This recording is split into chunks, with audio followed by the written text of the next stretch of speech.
की दोस्ती और सपनों की निशानी है। बचपन की दोस्ती और सपनों की निशानी है। परंतु आपल्या सर्वांना माहित आहे मैत्रीचे सुंदर उदाहरण। आम्ही लहानपणापासून अन्वानी भावात जाऊन स्वागत केले आणि स्वतःच्या आसनावर बसून मान दिला। सुदामाने आणलेल्या पोह्यांची वैदिनी देखील आनंदाने खाल्ली। ही खरी लहानपणापासूनची मैत्री। त्यानंतर अजून आपल्याला सुंदर उदाहरण म्हणजे छत्रपती संभाजी महाराज आणि कवी कलश यांची मैत्री अगदी वाखाणण्याजोगी आहे। इतिहासातील विश्वास, त्याग आणि अतूट निष्ठेचे सर्वोच्च उदाहरण म्हणजे कवी कलश आणि संभाजी महाराज। सर, प्राचार्य कामागिरी स्कूल लातूर, श्री शिवाजीराव कुलकर्णी सर, सेवानिवृत्त शासकीय कर्मचारी, Sachin Joshi sir, गोमे sir, Deepashri More madam आणि मंजुषा मॅडम या सर्वांचे खूप खूप स्वागत। मी आपल्या सर्वांना विनंती करते की आपण हिंदू परंपरेनुसार सरस्वती पूजन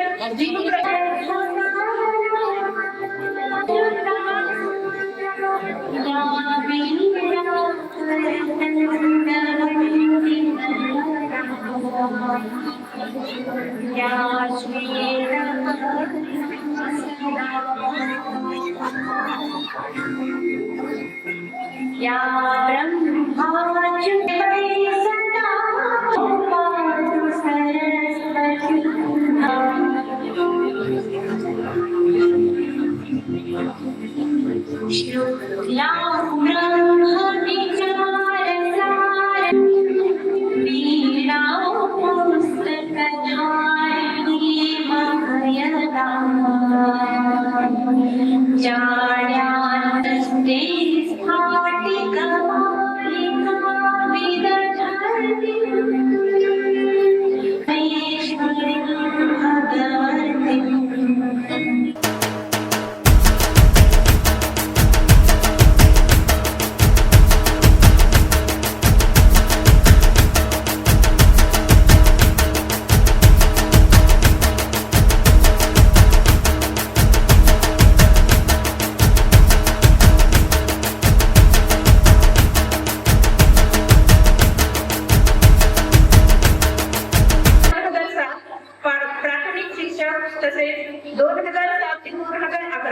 माध्यमिक शिक्षक म्हणून कार्य केलेले आहे। एक शिक्षिका म्हणून कार्य करत असताना स्वतःच्या मेहनतीने कुठलाही क्लास न लावता एमपीएससी सारखी अवघड परीक्षा उत्तीर्ण झाले आहेत आणि उपशिक्षण अधिकारी व तत्समपदी त्यांची निवड झाली। 2011 साली त्यांनी सर्वप्रथम गटशिक्षण अधिकारी म्हणून नेमणूक झाली। 2011 ते 2023 वर्ग 2 या पदावर कार्यरत होत्या। त्यानंतर 2023 नंतर ते आजपर्यंत विभागीय सचिव या पदावर मॅडम कार्यरत आहेत। कमी वेळात केलेल्या चांगल्या कामाची पावती म्हणून त्यांना 2012 या साली संकल्पसाठी पुरस्कार देऊन गौरविण्यात आले। साहित्याची आवड सुद्धा मॅडमला होती, त्यामुळे मॅडमला 2004 साली साहित्य कला यात्री यांचा कवयित्री वैजयंतीमाला मध्ये पुरस्कार देखील मिळाला। लवकरच त्यांचा सुंदर असा काव्यसंग्रह आपल्या सर्वांसाठी प्रसिद्ध होत आहे। मॅडमने त्यांच्या या सर्व कामाच्या व्यापातून लेखनाचा छंद देखील जोपासलेला आहे। मॅडम यांना आतापर्यंत बऱ्याच पुरस्कारांनी सन्मानित करण्यात आलेले आहे। त्यापैकी लायन्स क्लब ऑफ उस्मानाबाद तर्फे आदर्श शिक्षक पुरस्कार, इंदिरा नोंदे पुरस्कार, कोविड योद्धा पुरस्काराने देखील मॅडमला सन्मानित करण्यात आलेले आहे। तसेच मानव विकास अकादमी तर्फे नारीरत्न पुरस्कार आणि बाळशास्त्री जांभेकर पत्रकार संघ नाशिक यांच्यातर्फे नारी भूषण पुरस्कार सुद्धा मॅडमला प्राप्त झालेला आहे। त्याचबरोबर सर्वोत्तम संस्था निलंगा यांच्यामार्फत नारी गौरव पुरस्कार देखील मॅडमला प्राप्त झालेला आहे। एक स्त्री म्हणून मॅडमचं कार्य अगदी कौतुकास्पद आहे। घर सांभाळून तिथे सगळे कामं करणं खरंच खूप नाहीये, पण मॅडमचं खरंच खूप खूप कौतुक। एक स्त्री म्हणून त्यांच्या या कार्यकर्त्याचा मला खूप खूप अभिमान वाटतो। यानंतर मी कमिटी मेंबरला विनंती करते की त्यांनी मॅडमचे स्वागत करावे।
प्रमुख उपस्थिती ज्यांची आहे त्या डॉक्टर मंदाडे मॅडम यांना मी विनंती करतो की ते स्टेजवर यावं.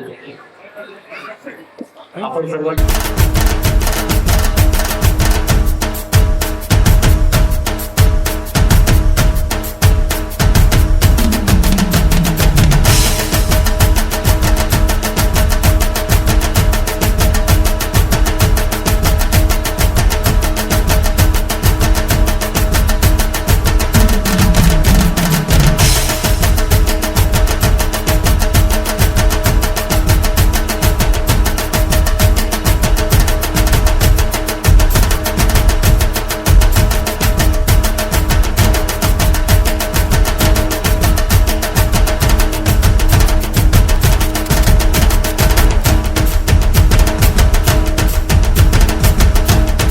हार्दिक हार्दिक स्वागत करतो.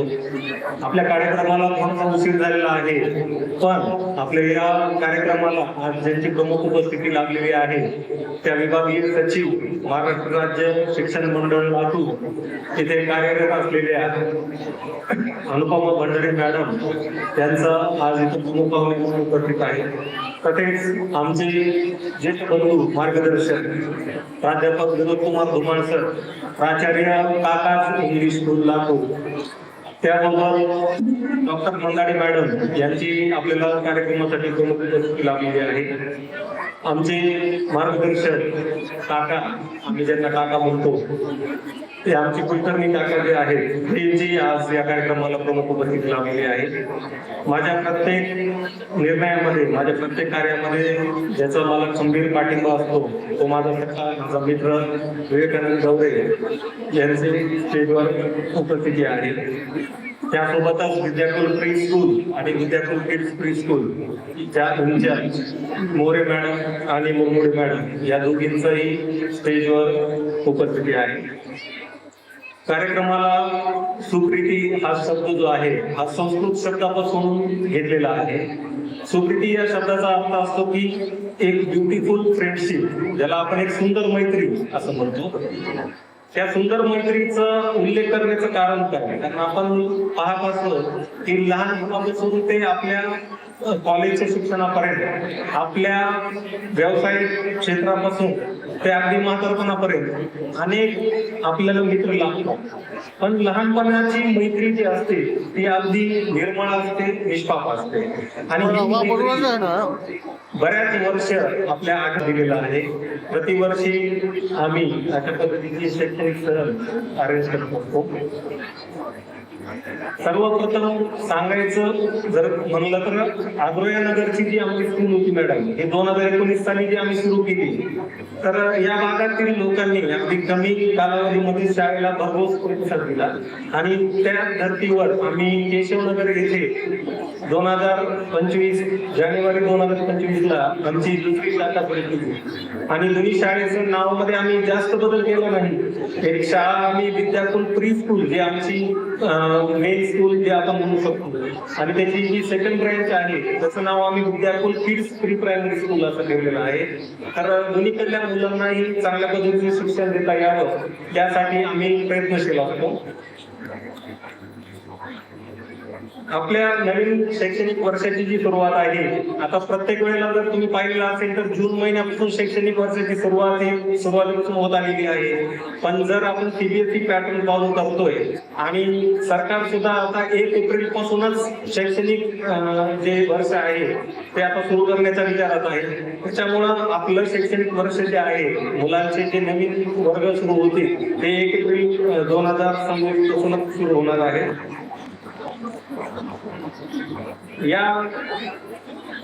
या वर्षी सुद्धा मुलांना एक नवीन अभ्यासक्रम आणि त्यासोबतच आपले जे खास करून युकेजीचे मुलं आहेत, या मुलांना कुठल्याही शाळेमध्ये ज्या वेळेला ते प्रवेश घ्यायला जातील तिथं होत असलेल्या त्यांच्या एंट्रन्स एक्झाम असतात किंवा त्या मुलांसाठी एक परीक्षा ऑर्गनाईज केली जाते आणि त्या परीक्षेमध्ये कुठल्याही प्रकारची त्यांना अडचण येऊ नये म्हणून शाळेतर्फे एक विशेष तयारी जी आहे ती या वर्षीपासून केली जाणार आहे, खास करून युकेजीच्या मुलांसाठी. आपल्या शाळेतर्फे जे जे काही बोललं जातं ते सगळं करून दाखवलं जातं, कारण ज्या गोष्टी आपण कमिट करतो ते पूर्ण करण्याचं सुद्धा धाडस हे शाळेतर्फे केलं जातं. आपला उद्दिष्ट आहे की गर्दीपेक्षा गुणवत्ता महत्वाची आहे. आपल्यासाठी गर्दीपेक्षा गुणवत्तेला आपण प्राधान्य देणारे लोक आहोत. या कार्यक्रमासाठी सर्व शिक्षकांची मेहनत, तसेच आमच्या गौरे सरांची साथ, धुमाळ सरांची साथ, कुलकर्णी काकांची साथ आम्हाला लाभलेली आहे. आणि या संस्थेची एक यशस्वी वाटचाल जी आहे या सर्वांच्या मदतीने, या सर्वांच्या साथीने होत आहे. मुलांना फक्त रिटर्न एक्झाम मध्येच नाही तर त्यांच्या ओरल प्रिपरेशन असतील किंवा त्यांना आधुनिक काळानुसार जे जे काही आपल्याला प्रोव्हाइड करता येईल. आता धुमाळ सरांचं स्वतःचं शैक्षणिक संकुल आहे आणि असं व्यक्तिमत्व आहे की जे सर्वांना सोबत घेऊन चालतात. बरेचसे मी संस्था चालक पाहत होतो ज्यांचं फक्त स्वतःपुरते मर्यादित असतात. आपण सर्वांना सोबत घेऊन चाललं पाहिजे. तसेच आपल्याला प्रशासकीय आता अनुभव असलेल्या व्यक्तिमत्वाची साथ इथून पुढे लाभणार आहे. तर मॅडम, आपण सुद्धा आपल्या या पालकांना आमच्या या मार्गदर्शनातून बऱ्याच काही गोष्टी तुमच्या मार्फत सुद्धा यांना माहिती होती. आपल्या मुलांना फक्त शिक्षणच नाही तर त्यांना चांगले संस्कार आणि त्यांना सामाजिक जाणीव त्यांच्यामध्ये निर्माण करायचे.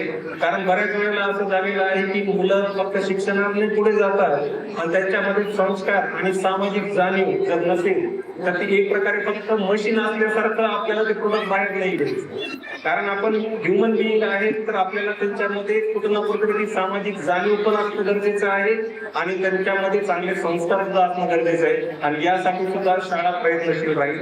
आपल्या सर्वांचे आभार, सर्वांचे सहकार्य भविष्यातही असंच मिळत राहील अशीच मी ईश्वरचरणी प्रार्थना करतो आणि माझे 2 शब्द संबोधतो. जय हिंद, जय महाराष्ट्र. यानंतर मी श्री विनोद कुमार धुमाळ सर यांना विनंती करते की त्यांनी आपलं माझ्या भगिनीचा लातूर धाराशिव आणि नांदेड सध्या 12च्या एक्झाम चालू तरी पण त्यांचा स्नेह आमचे जोशी सरांनी गावासह आपल्या वेळातला वेळ काढून एका भगिनीच्या आणि या संकुलाच्या वेळेला मान घेण्यासाठी त्यांच्या उपस्थित आहेत. कारण सध्या आपण पाहतो 12ची काय प्रक्रिया आहे. त्याचबरोबर हे दोन्ही संकुल ज्यांच्या माध्यमातून चालतात असे माझे स्नेही बंधू जोशी सर आणि गवारे सर, त्याचबरोबर मोरे मॅडम, मंजुषा मॅडम, कुलकर्णी सर, या मंगलकार्याचे सदस्य माझ्या भगिनी डॉक्टर बंगाडीताई व व्यासपीठावरील सर्व मान्यवर, उपस्थित पालकवर्ग आणि माझ्या आवडीचा आणि माझ्या जवळचा माझा बालकवर्ग म्हणजे माझे बालमित्र, ज्यांची ती आकृतीने आज आपण रंग म्हणजेच कला मंचावर नवरंग दाखवण्यासाठी त्यांचा अंगातील जी काही समजा कलागुण आहे सुप्रीती नावाच्या आजच्या वार्षिक स्नेहसंमेलनाच्या माध्यमातून आपण पाहणार आहोत. लातूर सारख्या शहरामध्ये आणि शैक्षणिक वारसा असलेले माझे दोन्ही स्नेही बंधू त्यांच्या माध्यमातून आपले बालगोपाळ शिकतायत. खरंच आपण भाग्यवान आहे. त्यासाठी तुम्ही जोरदार टाळ्या वाजवल्या पाहिजे. कशासाठी? एक साधं गणित आहे. एक अडाणी जरी माणूस असेल, आज खेडेगावामध्ये एखाद्याला 50 एकर जरी शेती असेल, जोपर्यंत मालक शेतात जाऊन त्या गड्याला काम सांगत नाही तोपर्यंत गडी काम करायला तयार आहे का? नाही, सांगावं लागतं आपण. तसं ज्याला ज्ञान आहे, ज्याला शैक्षणिक संकुलाचा वारसा आहे, ते असे दोन्ही बंधू आहेत पाठीमागं पारपड म्हणून तुमचे संस्था चालक म्हणजे तुम्हाला व्यासपीठ उपयोग करून देणार. त्यांना सर्व माहित आहे की बालगोपाळाला कधी काय दिलं पाहिजे. तुमच्या बालगोपाळाचा विकास कलागुण घेत असताना वार्षिक स्नेह संमेलनाबरोबरच त्यांनी सांगितले आता एवढ्या लहान वयोगटामध्ये वेगवेगळ्या परीक्षा ते घेत आहेत, तुम्हाला एवढं मोठं व्यासपीठ उपयोग करून देत आहेत. त्याचबरोबर हे आज आपल्या कार्यक्रमाचे मुख्य उद्घाटक आहे ज्या माझ्या भगिनी मंडारी मॅडम, त्यांचं वैशिष्ट्य त्यांनी कौतुक भरपूर केलं, परंतु एका वेळी सांगायचं म्हणजे त्यांच्याकडे एवढा मोठा गाढा अभ्यास आहे. तालुक्यापासून जिल्ह्यापर्यंत आणि जिल्ह्यापासून विभागीय लेवल पर्यंत त्यांचा एवढा मोठा गाढा अभ्यास आहे. त्यासाठी जोरदार टाळ्या वाजवल्या पाहिजे. आणि ते मार्गदर्शक या संकुलाला, ज्या संकुलामध्ये तुमचे लेकर शिकतात, एवढे मोठे पाठीमागे तुमच्याकडे मार्गदर्शक असताना निश्चितच तुमच्या लेकराचं भविष्य कसं असलं पाहिजे, मग उज्ज्वल आहे, उज्ज्वल होणार आहे. आणि त्यासाठी मी या ठिकाणी शुभेच्छा देण्यासाठी आलो. तुमच्याकडे तुमच्या या बालगोपाळाच्या कला मंचाच्या कार्यक्रमामध्ये सुट्टीमध्ये मी ज्या घेणार एक छोटंसं उदाहरण सांगतो आणि थांबतो. आणि बोलण्यासारखं बरंच आहे. आताच आमची चर्चा होत होती मॅडमची. मॅडम माझ्या मार्ग शिकायला की पालक मेळाव्यामध्ये एकदा बोलून पालकाशी संवाद साधला पाहिजे. जुन्या काळामध्ये जे महाजिजाऊंनी शिवछत्रपती शिवराय संस्कार करून छत्रपती शिवराय घडवले, आजच्या काळामध्ये आधुनिक जिजामाता कुठे आहे? आधुनिक जिजामाता घडल्यानंतरच आधुनिक छत्रपती शिवराय घडली. त्यासाठी महात्मा ज्योतिबा फुले यांनी सांगितलंय, जिच्या हाती पाहण्याची दोरी ती जगाने उद्याली. म्हणजे अर्थ काय? आपल्या घरामध्ये जिच्या पाहण्याचा जो दोर आहे, ज्या माताच्या हातात आहे, ती म्हणजे त्या लेकराची भविष्यातली आयुष्यातली जीवनातली पहिली शाळा. पहिली शाळा कसं घर आहे, माता आहे. आणि जरी बघितलं आपण, माता पालक वर्ग असतात. माता पालक वर्ग आपल्या लेकराला घरी जसे संस्कार देतील तसं लेकरू घडणार आहे. म्हणजे पहिली शाळा कुठं आहे? घर. त्या लेकराला कोणी बोलायला शिकले का? त्याला बघून शिकते बघा, समजून घ्या. त्याला कोणी कसं चालायचं काय नाही, काय तुम्ही जसं चालवा ते चालणार आहे. त्याच्यामुळे घरी आपल्या वातावरण ज्या पद्धतीने तुम्ही द्यायचा त्या पद्धतीने लेकरू घडणार. दुसरी शाळा म्हणजे विद्या स्कूलच्या माध्यमातून तुमच्या लेकरामध्ये गुणवत्ता, सातत्य, शिस्त व संस्कार जे धडे दिले जाते या अशा शाळांमधून म्हणजे आमच्यासारख्या काका स्कूल सारख्या किंवा ह्या शाळातून दिले जातात. तिसरी शाळा म्हणजे अत्यंत महत्वाची समाज. ज्या समाजात तुम्ही राहताय, ज्या भागात तुम्ही राहताय, जे तुमचे शेजारी आहे, ते बघून लेकरू शिकताय. आजूबाजूच्या समाजावर लेकरू घडत असतात. म्हणून तुम्ही सहज साधं उदाहरण घ्या. मॅडम मला आयडिया नाही, त्याच्या घरामध्ये एखादा नोकरदार घडला, त्याच्या घरात दुसरे 2-4 नोकरदार घडून सहज वातावरण समाज. आणि आता चौथी एक शाळा निघाली शिवची सांगून सांगतो. आजकाल एक खोटं बोलायची शाळा निघाली. खोटं बोलायची शाळा निघाली म्हणजे कुठं आहे? ते आहे आपलं घर. ते कसं?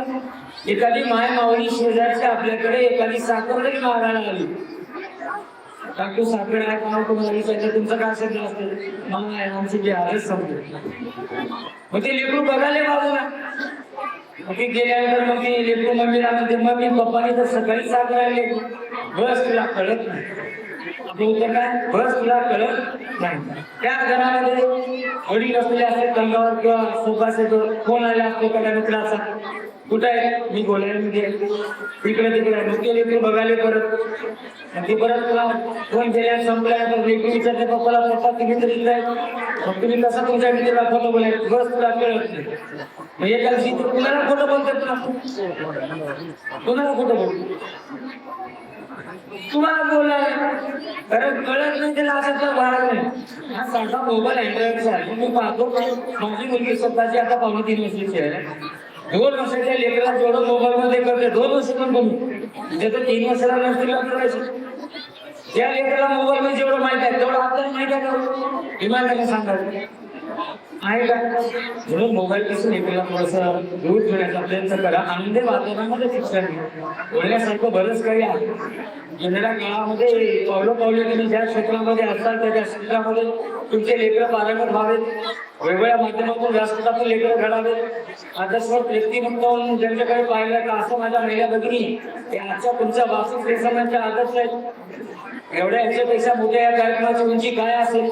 म्हणजे हे व्यासपीठ ज्या भगिनी माझ्या उभा केले, ज्या भगिनी उभा केले, ज्या तुमच्या लेकरं घडण्यासाठी सर्व स्टाफ झटतोय आणि तुमच्या लेकराचं भविष्य घडवितोय, त्या लेकराच्या माध्यमातून तुमच्या त्यांचं आणि तुमचं दोघांचे भविष्य घडणार. एवढंच बोलू या ठिकाणी थांबणार आहे. तुमच्यात आणि तुमच्या लेकरांमध्ये जास्त घेत नाही, थांबतोय. याच्या कार्यक्रमाला शुभेच्छा व्यक्त करतो. काका प्रतिष्ठान एसपी करून जय हिंद, जय भारत, जय महाराष्ट्र. आवाज पुष्कळ पाहिजे पर्यंत आवाज पोचतोय का? हात वर करून सांगा. ओके. सर्वांना नमस्कार. सर्वप्रथम या विद्यापीठाच्या संचालक मंडळ श्री जोशी सर, व्यासपीठावरील मान्यवर Gaure sir, Kulkarni sir, Dhumal sir, सर्व उपस्थित सर्वांचं स्वागत. आपण सर्व पालक आणि बालक सर्वांचं स्वागत. प्रथमतः मी या शाळेच्या कौतुक करावं असं वाटतंय मला यांचं की शैक्षणिक प्रगतीत आपण सगळ्यांनी बोलतोय. मुलाला किती टक्के पडले किंवा माझा मुलगा किती हुशार आहे हे सगळेजण बघतात, सगळ्यांना वाटतं की माझं त्याच्यापेक्षा शेजाऱ्यापेक्षा माझं लेकरू जास्त हुशार असेल. सगळी धडपड त्याच्यासाठीच आहे, परंतु त्याच्यासाठी त्यापेक्षा वेगळं अजून जेवढी गुणवत्ता महत्वाची तेवढे त्याच्या अंगातले असणारे सुप्त गुणांना वाव देणं हे पण तितकंच महत्वाचं.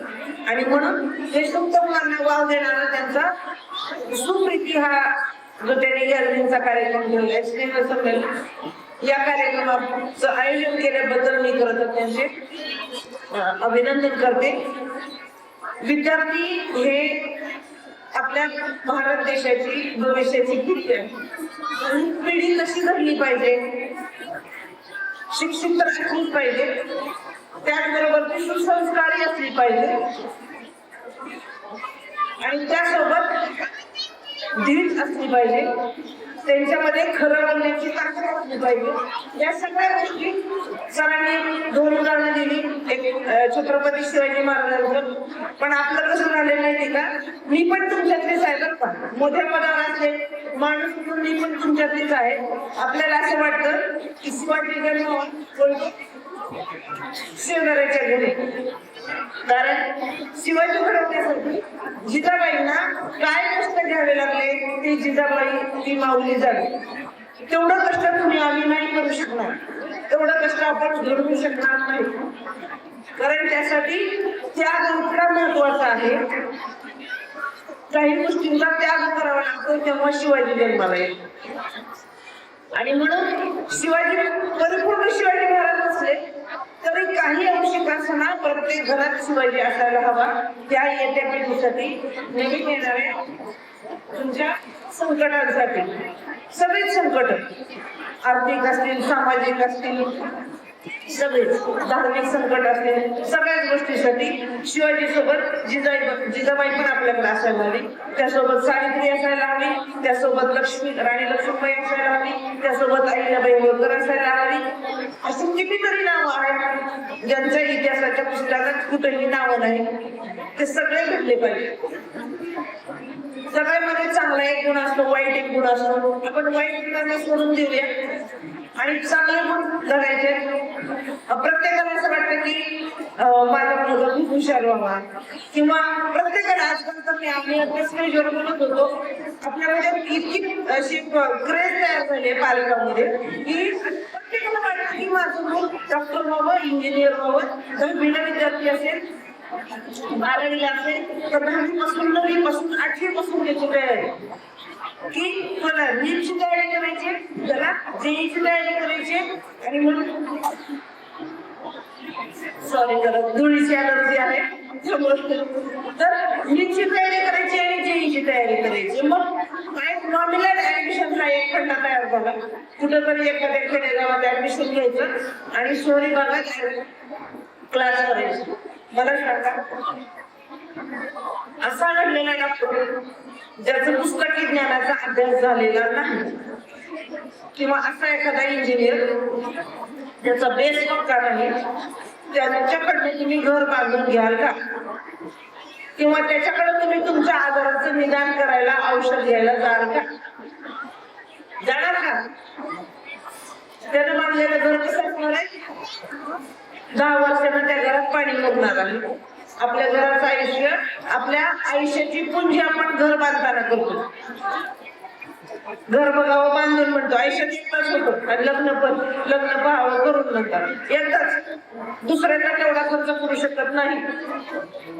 मग आयुष्याची जमापुंजी जर घर बांधायला तेवढी घालत असू आणि 10 वर्षांनी जर घर काम काढत असेल तर त्या बांधकामाला काही अर्थ आहे का? नाही अर्थ. आणि म्हणून शिक्षणासोबत मी तर असं म्हणेन की प्रत्येक घराघरात डॉक्टर इंजिनियर कशाला हवा? सगळे डॉक्टर इंजिनियर झाले तर समाज कसा तयार होईल? समाजाची एक गरज आहे. समाज असेल तर आपण माणूस म्हणून एकमेकांसोबत संवाद साधू शकतो. आपण सगळे समाजशील प्राणी आहोत, समाजात राहणे. कोणी एकटं राहत नाही, राहते कोणी एकटं, म्हणजे 4 भिंती जरी तुमचं कुटुंब असेल तरी आपण समाजप्रिय आहोत. आनंदाची गोष्ट घडली आपण 4 माणसात सांगतो, दुःख झालं 4 माणसं आपल्या घरी येतात. आपल्या घरी चार चपला जरी दिसल्या तरी शेजारची वाकून बघतो, त्याच्या घरात चार चपला दिसल्या तर आपण वाकून बघतो, त्याला समाज म्हणतो आपण. आणि समाज जर घडायचा असेल तर ही समतोल साधला पाहिजे. त्यामुळे सगळे डॉक्टर, सगळे इंजिनियर, सगळे आमच्यासारखे साहेब झाले, सगळे शाळाच काढल्या तर शाळेत येतो येईल, पेशंट पण येईल. हा समतोल साधायला हवा आणि त्यासाठी हा सुप्त गुणांचा वाव देणारा फक्त वर्षातला एकदा नसावा असतो. माझे तुमचे म्हणजे सूचना आहे की गॅदरिंग किंवा हे जे तुमचा स्नेह मेळावा आहे वर्षातला एकदा नसावा, आठवड्यातला एकदा असावा, आठवड्यातला एकदा असावा. आमच्याकडे आम्ही त्याला कुठलाही एक वार आम्ही हप्ते निवडतो, कारण आमच्याकडे योजना खूप असतात आमच्या शाळांमध्ये. आम्ही शनिवार निवडतो, तुम्ही कुठलाही निवडा. त्याला पुस्तकाचा वार म्हणा, गोष्टींचा वार म्हणा, बिंदकराची शाळा म्हणा, बिंदकराची शाळा. पण माझं म्हणणं आहे की शनिवारी आपण शक्यतो हाफ डे शाळा देतो. हाफ डेच्या दिवशी न करता ते फुल डेच्या दिवशी घ्या. तेवढ्या वेळ त्यांना वेगवेगळ्या ऍक्टिव्हिटी द्या त्या दिवशी.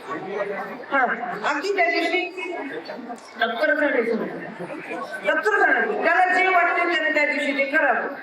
नाहीतरी आपण काय करतो, मुलांना चित्र काढायचं त्याला नाद असतो, छंद असतो, ते पेन्सिल घेऊन आणि करायचे भिंतीवर चित्र काढायचं, भिंत घालमध्ये त्याला काहीतरी तयार करायचं असते.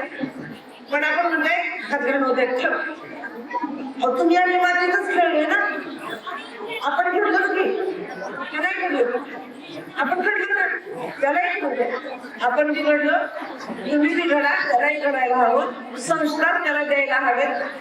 इंग्लिश मिडियमची शाळा म्हणून हे आकर्षण म्हणणे इतकं ठीक आहे, परंतु आपल्याला जर समाजात राहायचंय तर आपले संस्कार पण सोबत असायला हवे. संस्काराचं एक उदाहरण देते. माझी स्तुती म्हणून नाही, पण ते न ठरवता माझ्यासोबत घडलं.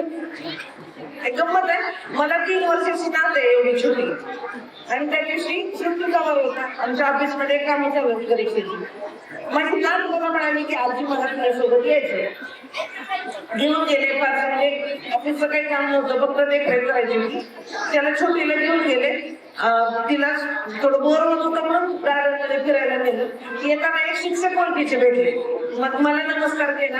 मग त्यांनी मला विचारलं की सर मॅडम नात आहे का तुझी? म्हटलं हो नात आहे. म्हटलं त्यांनी काय केलं, ऍव्हरेज आपण कुणाच्याही लेकराला पहिलं तर घेतलं की पटकन त्याला 50-100 बोलचे जे ते ऐपतीप्रमाणे आपण देतो. त्यांनी 100 रुपयाची नोट काढली, माझ्या बाळाच्या हातात दिली, माझ्या नातीच्या हातात. तिने ती म्हणजे तिला काही करायच्या तिच्या हातात असं ठेवली, तर तिने बघितलं 100 रुपये पैसे आहेत, एवढं कळालं. 100 नाही कळालं, पण पैसे आहेत कळालं. ती गेली सरांची स्कूटीवर परत गेली, मला नकोच म्हणली पैसे. बघ आपण सगळ्यांना शिकवतो की लोकांकडनं पैसे घ्यायचे नाही. तिला अजून एक गोष्ट शिकवलंय, ती 9व्या महिन्यापासून बाळाला बघायला घरी येतात. कुणी पैसे दिले तर घरी आले कुठे पैसे कलेक्ट टाकायचे, पण त्याला पिगी बँक द्या. 3 वर्षात 35,000 रुपये जमा केले, 35,000 रुपये. मग त्या दिवशी 100 रुपये घेतले नाही तिने, त्यांच्या सरांकडे परत दिले. मला नाही पाहिजे म्हणजे पैसे. त्यांनी पुन्हा घेतले, तिच्या हातात ठेवले. तिने परत जाऊन गाडीच्या स्कूटीच्या त्या सीटवर टाकले. मला म्हणले मॅडम सांगा की. मी म्हटलं घे, नको म्हणली मला. मग ते परत त्या पैशाची निवड चालली होती. मलाच कसं तरी वाटलं, पैसा टाकलं तर पडायला लागले खाली झालं. सर ते म्हणा सर मॅडम तुम्ही तर सांगा. मी घेतले पर्स मध्ये ठेवले. आता काय म्हणणार त्या दोघांच्या मध्ये. त्या पोरीनं मला काय केलं तिथं माहिती, सगळ्यांच्या समोर असं पायात जोरात अशी उभी राहिली. तिची बसायची स्टाईल आहे अशी अशी खरी मारली. मला मला अशी पायातून तू शिकवलीस ना मला, म्हणजे तू शिकवलीस ना लोकांकडनं पैसे घ्यायचे नाही, तू पण घेतलं. एवढा आनंद झाला मला दुःख नाही वाटलं. मला इतका आनंद झाला, मी 2500 रुपये काढले सरच्या खिशात. सरने पण घेतले की सर मॅडम चुकलं म्हणले.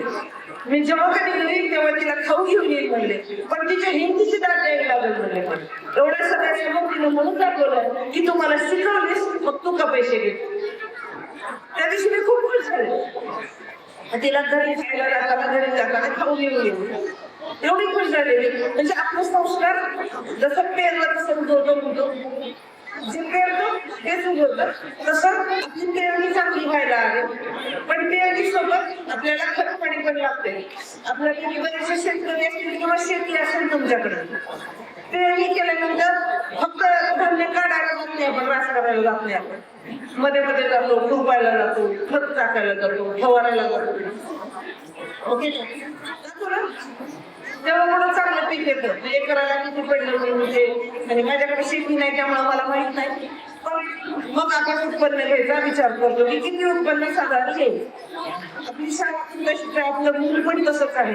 फक्त शाळेत घालणं आणि त्याला चांगले ट्युशन लावून देणं म्हणजे पालक नाही. आपण सबसे नापास आहोत पालक म्हणून. माझं स्पष्ट म्हणणं आहे. सगळे पालक अगदी पहिली काय ते जाऊन करते मला प्रश्न. त्याची आई वडील आजी आजोबा म्हणजे माझ्यासाठी तर ते सोडायला येतात, न्यायला येतात. काय ट्युशन मध्ये शिकवतात मला माहिती नाही. किंवा त्यांनी वर्णन किती असतात त्याच्या मेंदूला. दिवसभर शाळा, संध्याकाळी पुन्हा ट्युशन. माझं गुरु त्या ट्युशनला एवढ्या लहान वयात ट्युशन. मुलगा आपलं मुलं शिकतंय, आपल्या मुलगा शाळेत जातोय म्हणजे आपण पण अभ्यास करायला पाहिजे. त्याला शिकवायचंय तर आपण पण शिकलं पाहिजे. त्याच्याशिवाय मुलाचा अभ्यास किंवा मुलाची प्रगती किती झाली हे तुम्हाला कळणार नाही. फक्त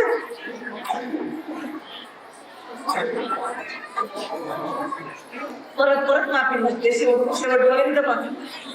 फक्त अभ्यास करणं किंवा त्याला शाळेत घालणं एवढी जबाबदारी नाही आपली. त्याला तुला शाळेतून काय अभ्यास दिला तर मॅडमने हे दिलं, मग दिल्ली 2 पानं दिलेली असतात. उदाहरण देऊ, मॅडमने शाळेतून 2 पानं ते काहीतरी लिहायला दिले असतं. झाली का 2 पानं? झाली. तुला काय लिहिलंय आणि ते लिहिलेलं बरोबर आहे का ते आपल्याला कळलं पाहिजे. मी शाळेला जिल्हा परिषद शाळेच्या मुलांच्या आईला पण तेच सांगते, तुम्ही अजिबात शिकलेले नसाल तरी किमान मुलांना पुस्तक उलट धरलंय का सुलट धरलंय एवढं तरी तुम्ही पुढं भाकरी करत असताना बघा. त्याला केवढं तरी कळेल का रे, आपल्या आईला कळतंय की आपण पुस्तक उलट धरलंय. नाहीतर तो असं उलट पुस्तक धरून नाही, मी आई वाचतोय त्या पुस्तकात अजून दुसरं काहीतरी ठेवून तो बघत असेल. त्यात दुसरी काही शिकण्याच्या खूप गोष्टी आहेत. मोबाईल आहे, फोटो आहे, लव लेटर असेल, नंतरच्या वयात ठेवलेलं. प्रत्येक वयाच्या टप्प्यावर मुलांकडं लक्ष द्या. ते मुलं आपोआप सुधरत नाही. आपल्याकडे अजून एक समाजात म्हण आहे, एखादा मुलगा नाखाळ असेल, खोडकर असेल, त्याचं लग्न लावून द्या म्हणजे सुधरेल. नंतर त्याचं लग्न लावून द्या म्हणजे मग सुधरेल. म्हणजे एकाबरोबर 2 गळ्यात धोटे आपल्याला बांधून येते. ह्याला काही कळत नाही म्हणजे दुसऱ्याची जबाबदारी आपणच आपल्याकडे बांधली. हे साफ चुकीचं आहे. ते सुधरत असं नाही सुधरत. त्याला आपण वयाच्या टप्प्याचा विचार करायला हवे. त्याला आपण मानसशास्त्र म्हणतो शिक्षण क्षेत्रात. तर त्या वयाच्या मानसशास्त्रानुसार आपण विद्यार्थ्यांचा, आपल्या पाल्याचा, आपल्या मुलाचा विचार केला पाहिजे. त्याच्या शारीरिक आणि मानसिक जडणघडणीत आपला खूप मोठा हातभार आहे. आईसोबत वडिलांनी पण सोबतीनं संस्कार करताना किंवा अभ्यास घेताना दोघांची पण गरज असते. मुलांचं सगळं आईनं करायचं आणि पुरुषांनी फक्त मी बाहेरचं बघतो असं नाही करणार. कारण वयाच्या ठराविक टप्प्यात मुलांना वडील म्हणून पालकाची गरज असते, पालक म्हणून वडिलांची गरज असते. ते त्या ठिकाणी ते त्यांना मिळालं पाहिजे. नाहीतर मुलं मग घडायचं ऐकत नाहीत आणि बापाचं ऐकत नाही. पुन्हा एकदा मी फार काही सांगणार नाही. तुमची सुट्टी मुलं तुझे खूप त्यांची उत्सुकता जास्त आहे आणि त्यांचा कार्यक्रम बघायला माझी उत्सुकता तितकी जास्त आहे. मलाही बघायचे छोटी छोटी मुलं. कारण आमच्याकडं मोठ्या मुलांचा आणि मोठ्या पालकांचा माझ्याशी जास्त संपर्क येतो. आज मला छोट्या मुलांचा कार्यक्रम बघायची संधी आपल्या संस्थेनं मला उपलब्ध करून दिली. त्याबद्दल संस्थेचे आभार मानते. विशेष या कार्यक्रमात सहभागी झालेल्या सर्व त्यांचे मी आत्ताच आभार मानते.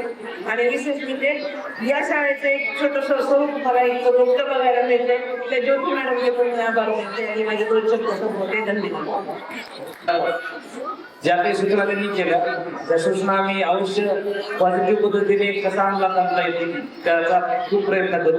आणि आपण सर्व जर इथे जमला एका कार्यक्रमासाठी जमला तर मुलांचा डान्स करण्यासाठी. तर मी जास्त वेळ न घेता सर्वप्रथम आपल्या कार्यक्रमाला प्रमुख म्हणून लागलेल्या अनुपमा भंडारी मॅडमचं स्वागत करतो आणि आभार व्यक्त करतो. त्याचबरोबर विनोद कुमार धुमाळ सर यांनी वेळ दिला त्याबद्दल त्यांचे आभार व्यक्त करतो. कुलकर्णी काका ते खूप तुळजापूरून आपल्या कार्यक्रमासाठी आले त्यांचं पण आभार व्यक्त करतो. आणि Mandade madam doctor Mandade madam यांचाही आभार व्यक्त करतो. त्याचबरोबर आपण सर्वांनी बसून घ्यायचं आणि आपल्याला लागलीच कार्यक्रमाला सुरुवात करायची. तर सर्व पालकांना विनंती आहे की त्यांनी बसून घ्यावं, आस्था व्हावं, म्हणजे आपला कार्यक्रम सुरू करतोय. धन्यवाद.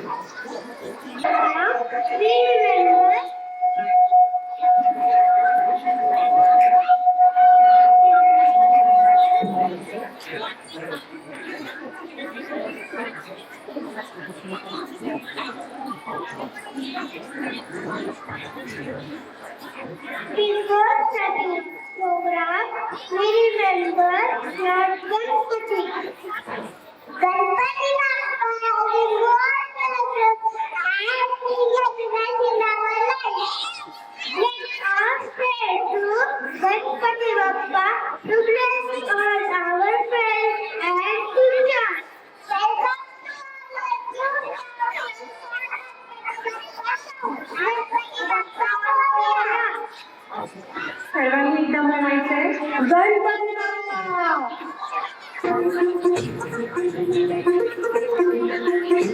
हे अंबर तुझे गुण गाते तारे हे मारे तुझे नाम घेती. हे अंबर तुझे गुण गाते तारे हे मारे तुझे नाम घेती. वाचा बालक तुझे प्रणाम तीन गुण में गुरु ध्यान दाता. वाचा बालक तुझे प्रणाम तीन गुण में गुरु ध्यान दाता.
Support each other in movement.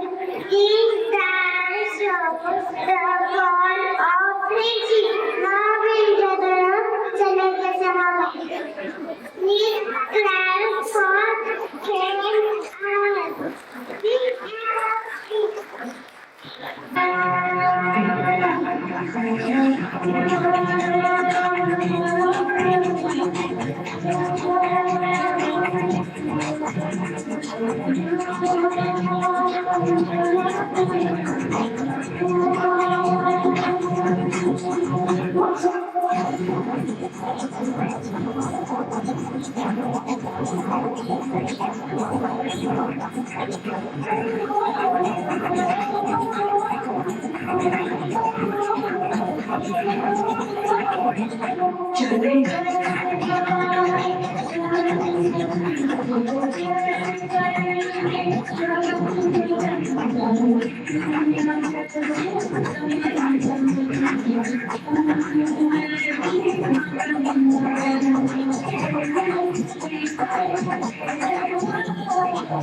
I'm studying and very fast. Do you want to go to the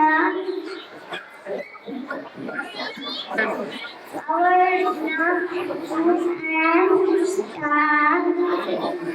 I'm so shy in front of you.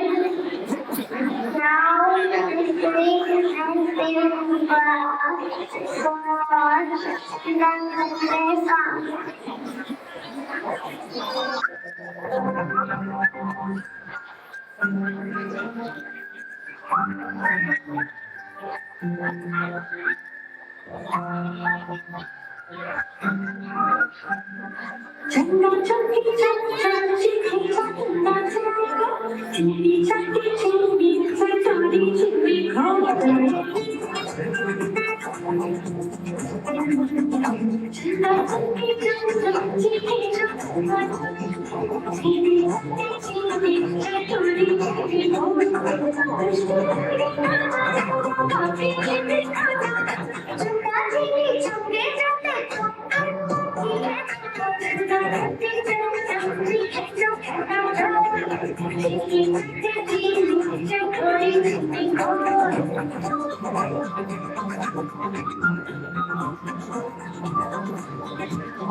चलो चलो चलो नया आपको बोल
Thank you.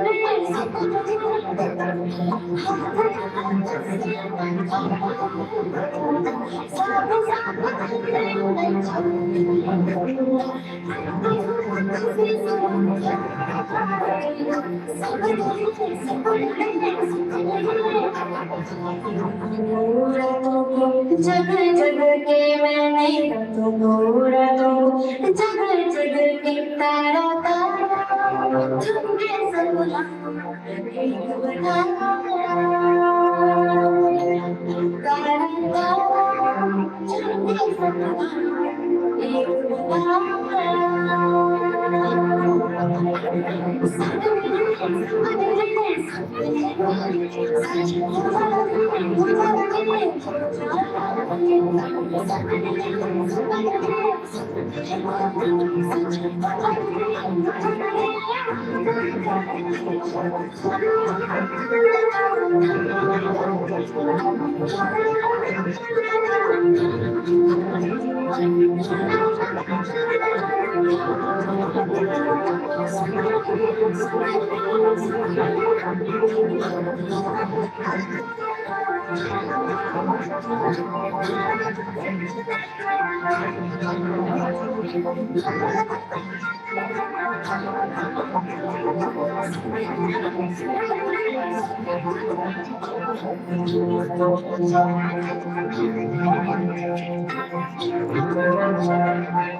अण्णा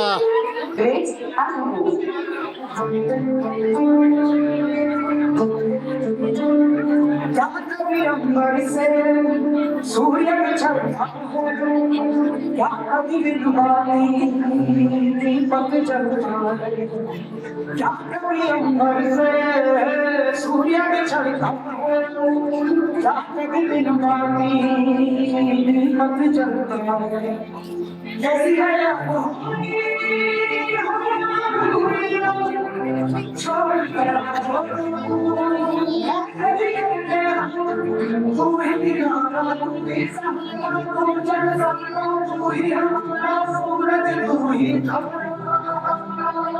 जय जयकार जय जयकार स्वामी देना हमारा जय जयकार जय जयकार स्वामी देना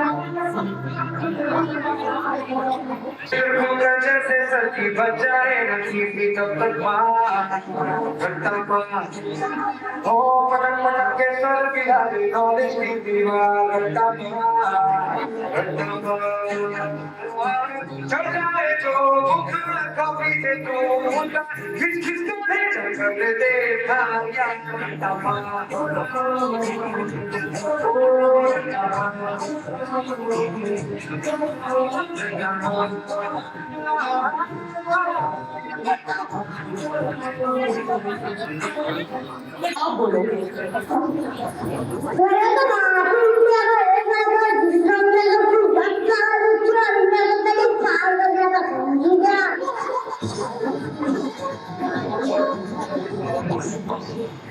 पुष्प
Now later enjoy the performance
all over the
अब करो निभाने का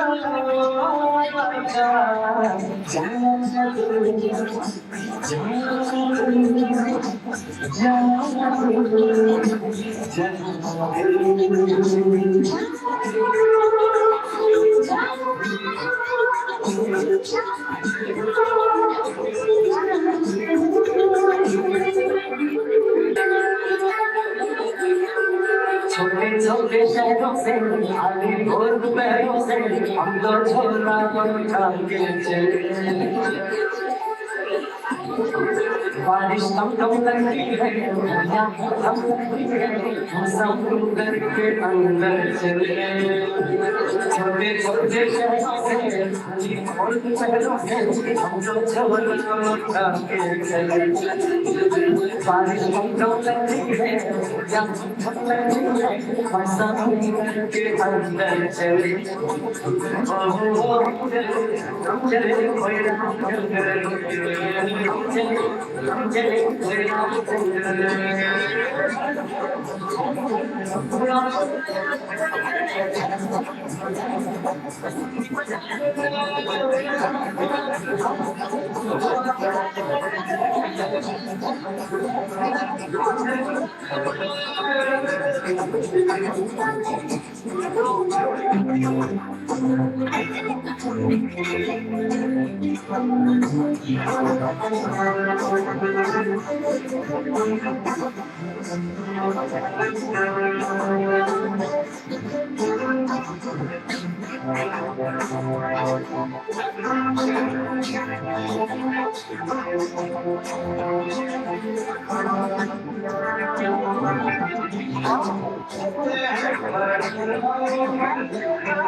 Thank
you.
सदा चलिया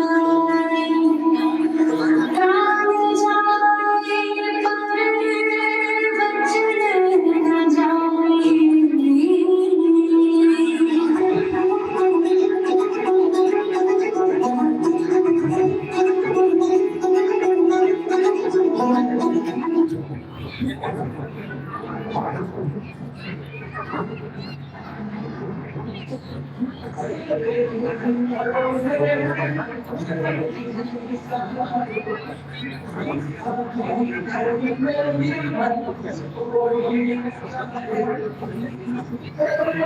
पर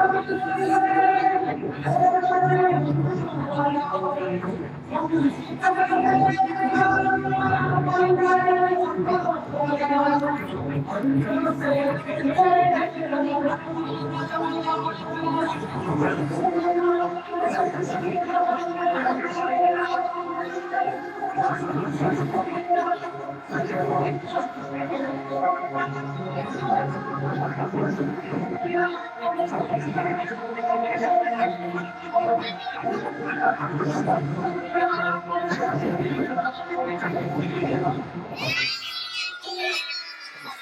full of energy. Now we get in and our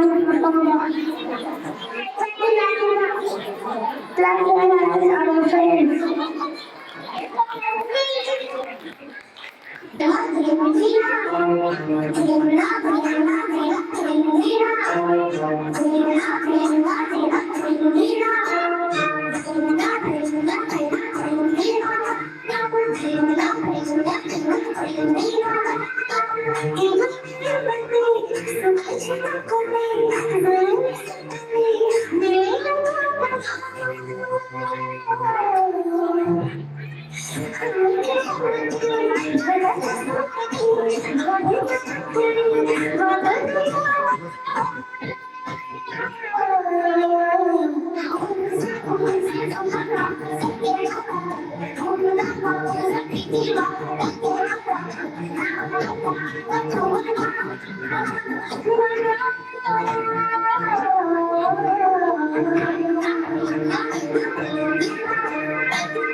Ganpati Ganpati Prajapati रवडांच्या भूत लायकायमंडित शस्त्रहस्तपारंत राजनीती धुरंध्र पवनपदापुरंध्र भक्ती कुलावंत श्रीमानेश्वर जय जय जय शिवाजी महाराज की जय.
Thank you.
कोई लड़की है वो हंसती है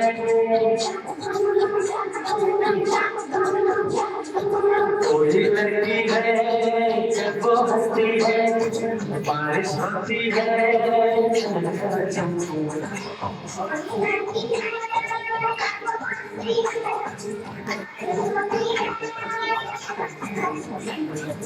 कोई लड़का